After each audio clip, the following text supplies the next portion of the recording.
guaranteed they're going to ask you one like this. Example 19, let's read that. Okay, it says there's simultaneous equations in an arithmetic sequence. The 10th term is 63 and the sum of the first 5 terms. This is quite a challenge. They're giving you a specific term, and what are they also doing is they're giving you the sum of a certain number of terms, and they want the sequence.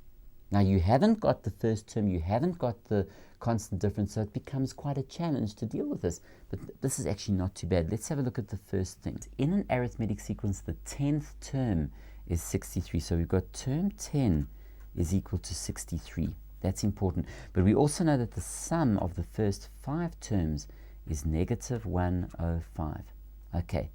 Remember, we're dealing with an arithmetic sequence. Okay, so we know the formulas. Now careful, what are the formulas for the terms and the sum formulas for arithmetic? Well, look at this. We know that Tn is a plus n minus 1d. And we know that Sn is n over 2. We don't have the last term, so let's use 2a plus n minus 1d. Okay, very important. If you use the geometric formulas, you are messed.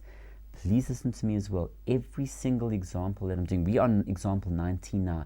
They cover every single angle of exam question that's going to be asked. The basic forms, all the kinds of questions. Guys, listen, you master what I'm giving you now, you are going to be almost superb at sequences and series. They can ask some dodgy questions, particularly at the problem-solving level, but they will ask you basic stuff as well. Now have a look at this. Let's continue. This is a classic. This is a classic question. Now what do we know? Now look at this. The n is 10. That's Tn. So the n is 10.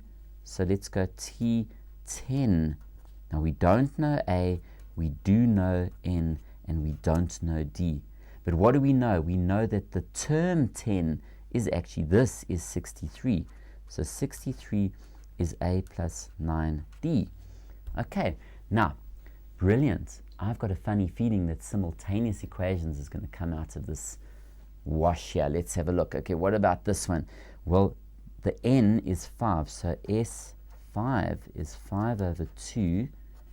Don't know the A, we know the n, but we don't know the D. Okay, but we definitely know that S5 is minus 105, equals 5 over 2 into 2a plus 4d. Now this, if you had to distribute that into there, multiply, we can simplify this a little bit. Minus 105 is 5 over 2 times 2 will cancel, the 2's cancel, 5a plus, well, 20 over 2 is 10d. There's a common factor of 5, so let's divide throughout by 5. Negative 21 is a plus 2d. And now look what you've got. Grade 10 work here. What do you recall? Simultaneous equations. Now there's 2 ways you can do this. I'm going to use the easier method, which we call elimination. Now let's have a look. What I normally do with this is let's put these equations together. So we've got a plus 9d is 63. That's that one. A plus 9d is 63. And we've got a plus 2d is equal to negative 21. These two. Now how do we approach that? Well, we want to eliminate either the a or the d. In this case, it seems convenient to get rid of this a, but what I'm going to do, and this is important, is I'm going to call this equation 1 and call that equation 2. What I'm going to do is I'm going to change the signs for equation 2, and I'm going to leave equation 1. So what am I going to do? I'm going to go a plus 9d is 63. Change the sign. So let's keep that as equation 1. Change the sign. So we're taking equation 2 and we're multiplying by negative 1. So all those signs will change and you get negative a minus 2d is 21. And let's call that a new equation 3. Okay, so change the signs. Now, if you look at these two, what we can do is we can say equation 1, if you add these two, we'll add them, a plus minus a vanishes, 9 minus 2d is 7d, and this gives you 84. Divide both sides by 7, and d, there's your constant difference, d is equal to 12. Now, how do we get the a? Well, you can pick any equation you like. You can pick any equation you like. I normally pick the easier one, and you can then work out the first term. How do we do that? We'll have a look. Let's choose this equation to a plus 2d is minus 21. So a plus 24 is negative 21. And bring that across, you get negative 45. Okay, now you've got the first term and the constant difference. If you have the a and the d, you can generate the sequence or the series and do a whole lot of stuff from there. So what is the series going to be? In this case, the sequence. Let's have a look. Minus 45 is the first term. If you add 12, negative 33. Add 12. Interesting. Look at that. See, it's quite interesting, the minus 21. And if you keep going, you will have yourself a beautiful arithmetic sequence. Okay, very important. This was quite a nice question, linking the terms and the sums. Very, very nice. Shall we go on and look at some geometrics? Let's have a look at the next example, 20. In a geometric, they must say this: the second term is 6, and the sixth term is 486. Okay, now the problem with this, the geometrics becomes a little bit more difficult because you're not going to use your conventional methods of grade 10. Okay, so let's have a look. What is the formula for geometric? Tn ar to the n minus 1. And let's do it here as well. We're not summing here. Okay, we're using the two terms. Okay, now what is n in both cases? Let's look. Here, n, tn, t2. So what do we know? Term 2 is equal to ar to the 2 minus 1. We don't know a and r. We do know that term 2 is actually 6. So that gives you ar to the 1. Okay, exponent 1. This is t6, ar to the 6 minus 1. What is t6? 486 is ar 5. Now this is a big problem, boys and girls. We can't really eliminate by minusing or doing what we did in grade 10. But there's a trick with this one. Have a look here.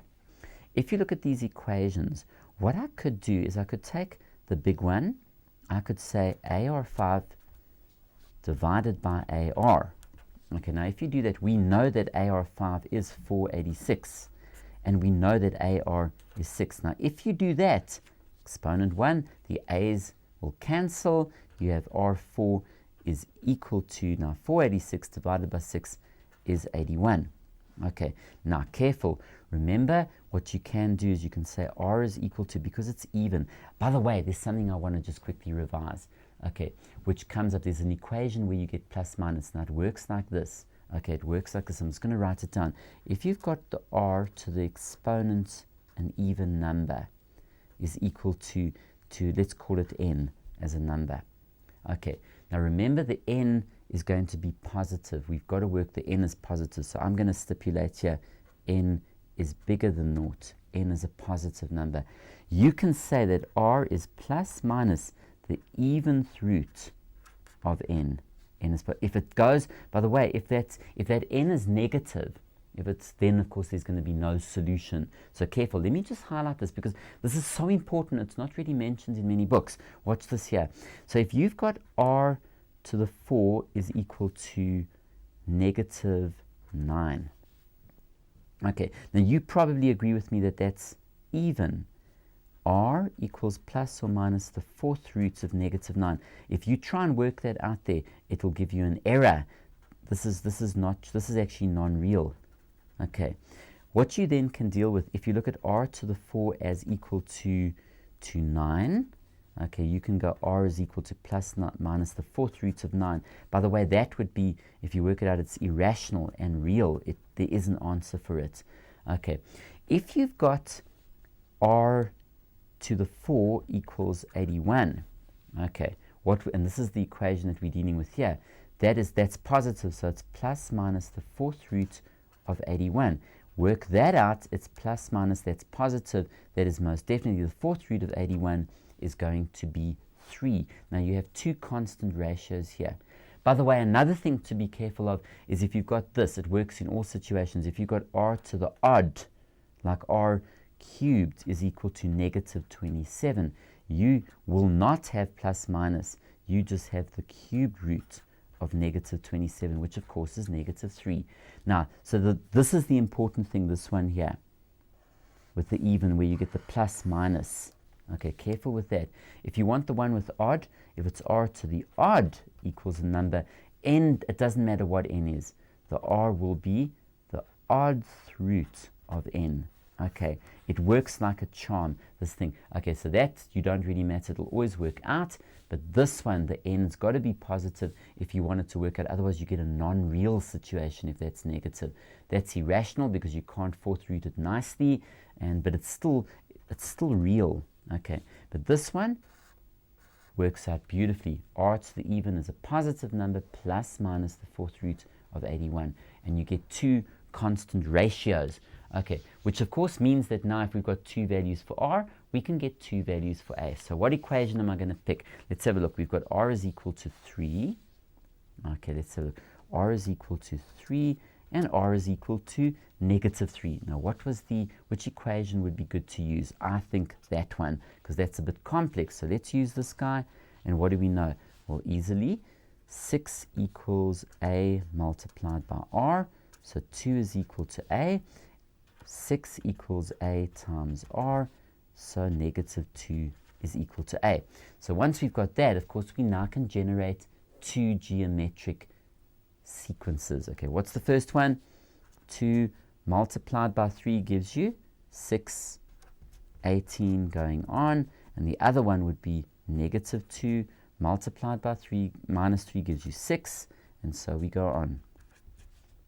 And that will give you your geometric sequences. Quite a nice little question to actually work on in an exam. Okay, very, very important, and something that's worthwhile knowing. So I've covered really the terms and the summing, all the different ways of asking this. So please be aware of this. Master all these examples.